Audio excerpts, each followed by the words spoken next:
Pada video ini saya akan memberitahukan kepada kalian tentang bagaimana cara setting OBS Studio. Nah, kalau kalian kemarin udah saya kasih tahu tentang bagaimana cara download dan install OBS Studio. Bagi yang belum, bisa langsung cek videonya. Oke, sekarang bagaimana cara setting OBS Studio? Kita langsung aja buka OBS Studio yang udah kalian install. Nah, ini dia OBS Studio-nya. Karena saya udah buka, langsung aja. Kalian pasti akan bingung nih dengan tampilan seperti ini. Gak usah bingung, karena ada saya di sini. Kalau kalian sudah berada di OBS Studio, maka langkah yang pertama langsung masuk ke setting. Nih, masuk ke setting, klik setting, maka akan muncul pop-up seperti ini.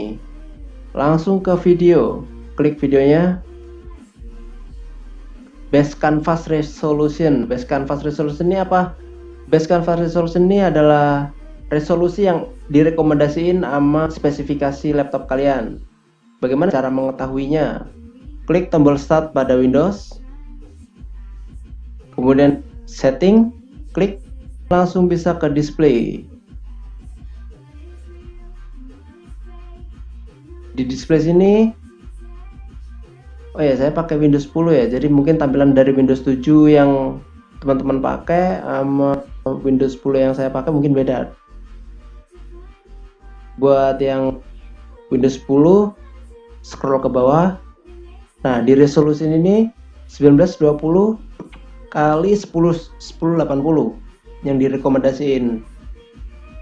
Nah, ini bawaan laptop kalian.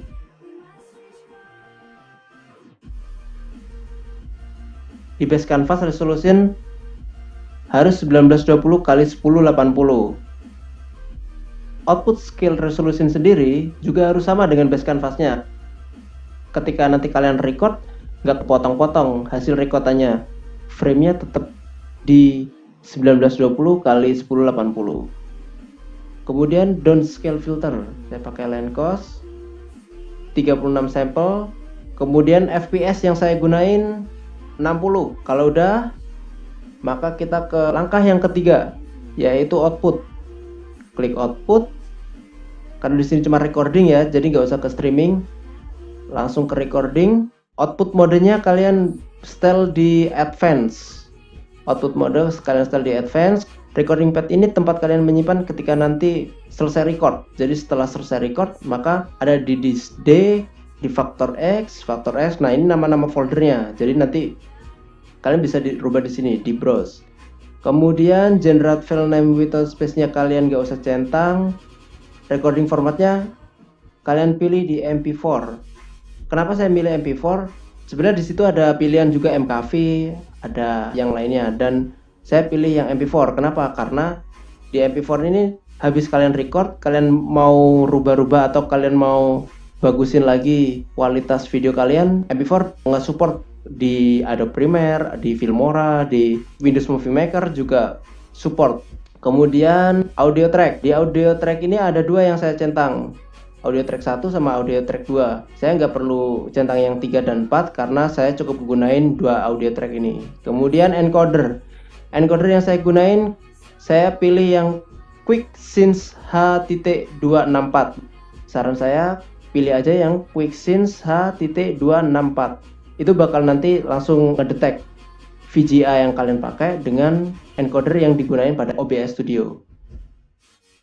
Kemudian rescale output. Di rescale output ada 1920 kali 1080, sama kayak yang di video ini tadi.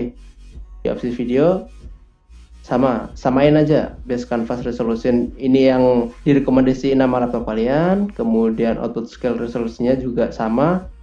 Di output rescale outputnya juga sama. Kita turun ke bawah, di target usage. Nah, kualitasnya kalian bisa pilih yang balance, bisa pilih yang speed, terserah. Kalau saya saranin buat yang kualitas. Kenapa kualitas? Kalau kualitas gambarnya lebih tajam, tapi kalau balance yaitu antara prosesor dan GPU kalian diseimbangin. Tapi kalau kualitas, kerja prosesornya lebih ke GPU, graphic card yang kalian gunain. Kemudian profilnya ada high, main, baseline. Pilih yang high aja. Terus keyframe internal second 0 sama dengan auto. kalian pilih 3, Async depth-nya kalian pilih 4 aja. Nah, rate control ini apa? Rate control ini adalah constant bitrate. Constant bitrate ini bitrate yang udah kalian setting ini. Nah, bakal tetap di ini terus. Ketika nanti daya power saving kalian naik turun, tapi bitrate-nya tetap di sini. Tetap di 8000. Saya saranin yang CBR aja sih. Bitrate 8000, saya pakai yang 8000 karena kalau setelan awalnya 2500. Nah, di 2500 itu buat yang resolusinya, mana resolusi tadi video. Nah, buat yang resolusi ini 1920 kali 720 pixel. Tapi kalau udah yang 1920 kali 1080, saya saranin 3000.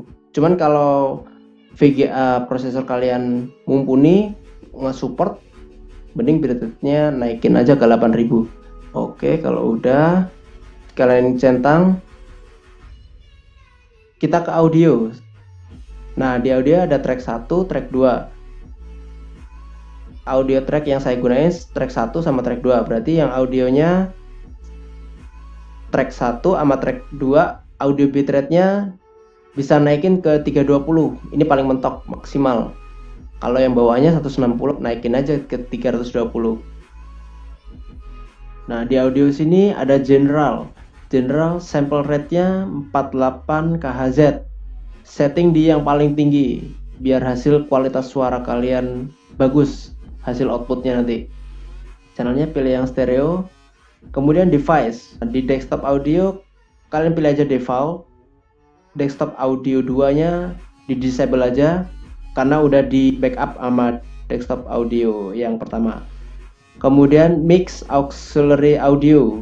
Di mix auxiliary audio ini sama kayak yang di bawah nih. Nah, mix aux-nya kalian setting di default karena yang di mix aux-nya juga settingannya default juga. Mix aux audio 2-nya disable, 3, 4 disable semua. Jadi cukup satu aja karena cuman kalian aja yang ngisi suaranya. Kecuali ada orang lain yang ngisi suaranya, baru kalian bisa diaktifin ini.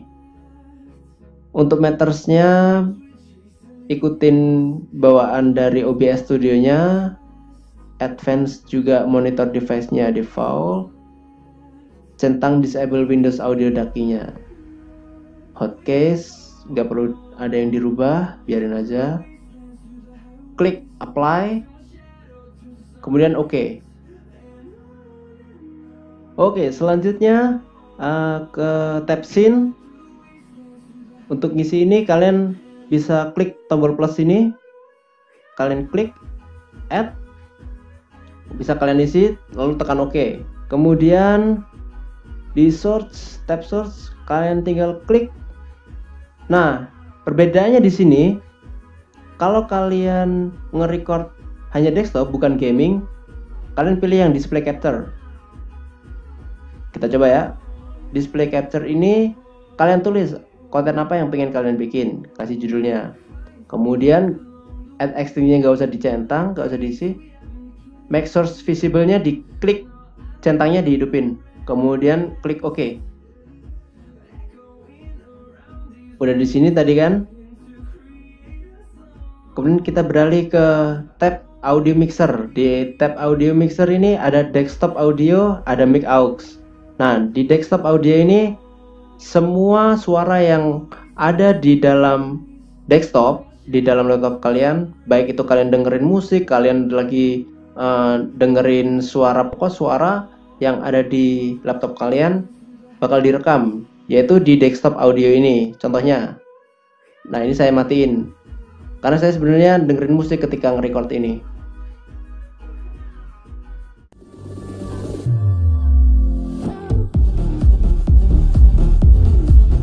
Nah, indikatornya bakal jalan nih. Kalau suara di desktop audio di laptop kalian itu masuk ke OBS Studio, indikatornya bakal jalan. Tapi kalau nggak masuk ke OBS Studio-nya, nggak bakal jalan. Oke, saya kurangin.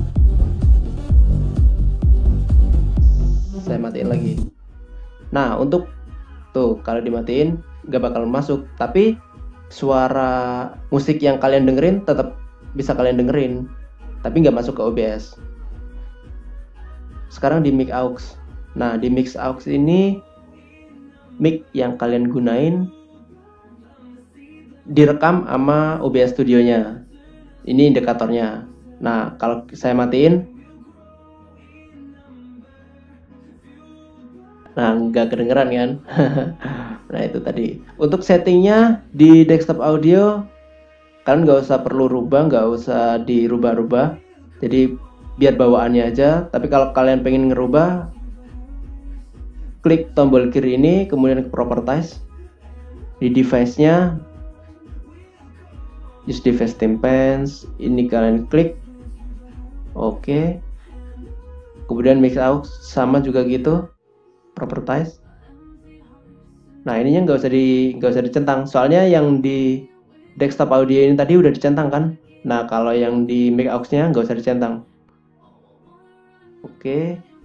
Nah sekarang kita beralih ke scene transition. Scene transitionnya nggak usah dirubah-rubah, biarin aja kayak gini, biarin aja. Kemudian di tab kontrolnya, kalau kalian mau streaming, tapi kalau cuman nge-record aja di desktop ya, nge-record desktop, klik start record. Karena saya lagi pakai nge-record OBS-nya, jadi tulisannya stop recording. Tapi kalau pas lagi nggak nge-record, tulisannya start record.